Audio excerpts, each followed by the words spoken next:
These are micro cassette tapes for the analog digital recorders and telephone answering machines that still use these.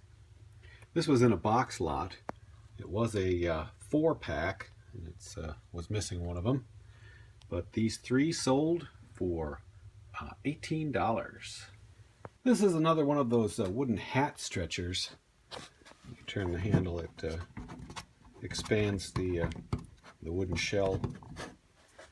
And these are usually marked with their minimum size. This one's 6 3/4. This one's a bit more modern than the other one I sold, which was a nice wooden handled one even, and that one was rather worn, but since they sell fast, I paid $4 for this at an estate sale actually a couple of weeks ago, and I've got my store on a 10% sale, so this sold for $36. Well, it took a little while, but the second of the 2 pink satin Kmart Texaco Haviland racing hats sold. Now, my thinking on buying these, besides being only $1 a piece at a garage sale last year, was that might be some NASCAR guy wants to include his girlfriend in on his passion for the sport and pick her up a nice pink satin racing cap. This sold for $20. When I see stuff like this in the bottom of a box lot from the auction, I usually just get a blank stare, and then that is a cue for me to probably list them, because you know there's somebody out there who thinks, oh, these are darling. Plus, there's plenty of bad gift givers out there. These are just miniature frying pans with raised chickens and roosters in the middle. I guess they could be ladle rests or just decorative wall hangings. And these 4 sold for $36 on my 10% sale. This is a record box, 45 RPM record box. I actually got it along with the tapes I bought a couple of weeks ago because they were full of tapes. So they obviously can hold those as well. And this sold yesterday, and about 5 minutes after this one sold, the second of the 2 sold, and it sold to the same person. I'll have to see if I can't combine the shipping. They didn't put them in a shopping cart or anything like that, so I'll see if it works out for them, if I can put them both in one box. And these sold for $36 a piece. I had to peek at the computer. With my 10% sale, I forget how much they actually went for. This is a little automotive brochure from the 60s. Easier to show it to you on the computer. It folds out into like a poster. It's for a Morris Minor, which is an English automobile. And I saw this at a garage sale last year and thought it was kind of cool. I like English cars. And so I picked it up for just 50 cents, and it sold for $20. This is a single black key off the Hammond M3 organ that I parted out. Not exactly flying out the door like I had hoped, but there's no money into them on my end anymore. And this sold for $3. Is the band The Black Keys still a thing? Maybe a fan would like to buy these for a keychain.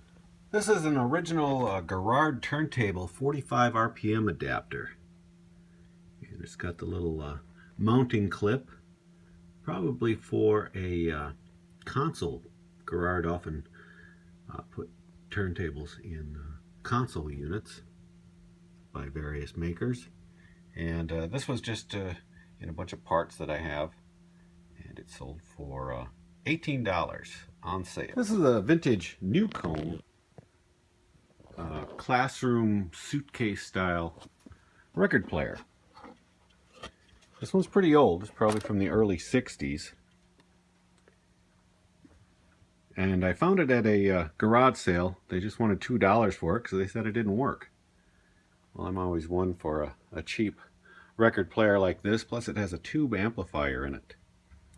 The turntable is spun by a idler wheel, and oftentimes the rubber just slips on it.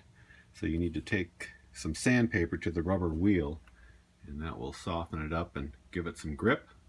And sure enough, with a little lubrication in the right spots, everything works just great on it.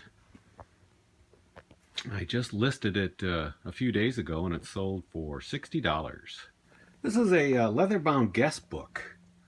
It's not filled out, and it's from a little shop in the town of Northfield, Minnesota. And each page features a quote from a famous writer. Kind of a cool book, guest book. And I found 3 of these at a little vintage variety shop in a small town in Minnesota. Not Northfield, but another small town. And this finally sold. I've got 2 more of them.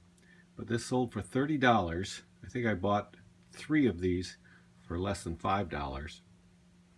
And this is going to the United Kingdom. This is a Becker slot car. It's I believe it's 1/32 scale, a little bit larger than your HO style. This is a GT40 by Ford, and this just came along with a set that I had bought and have already sold. And I usually, when there's extra cars, I'll just sell the bodies if that's all there is, because the sets will sometimes just have extra bodies but not extra chassis.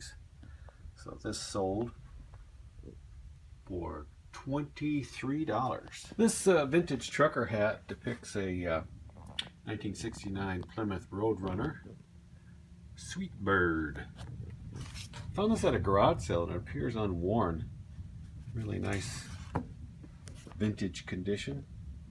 And this sold for $30. This is a banner that I saw at the guy's house when I bought his stereo equipment.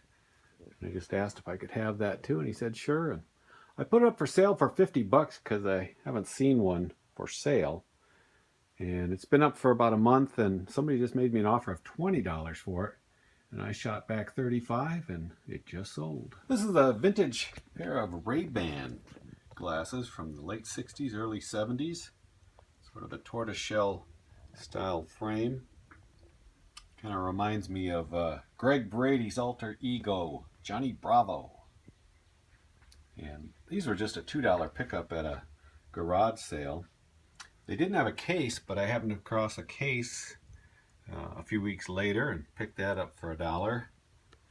And I got a best offer on these of $125. I found another colored reel for a reel-to-reel tape recorder in my collection of tapes. And I put it up yesterday and it sold today, $25. Same guy that bought the other 2, and he's in Germany. This is a vintage typewriter. It's a Olympia, made in West Germany. It's about 1959. I've had this for a long time. I picked it up for $5 at a garage sale maybe 2 years ago. And I just kind of spotted it today, and I was reluctant in listing it because I knew a couple of the keys didn't work. But I typed out a sheet with all the letters and capitals and showed which ones didn't work. It was just these 2 that didn't work. And I listed it after doing a little research for $80, and it only took about an hour and it sold. This, I believe, is a leather-bound desk calendar holder. It's got an eagle ornament on it. And it's genuine cowhide. Heirloom is the brand name. And this was just a box lot item. And it sold for $30.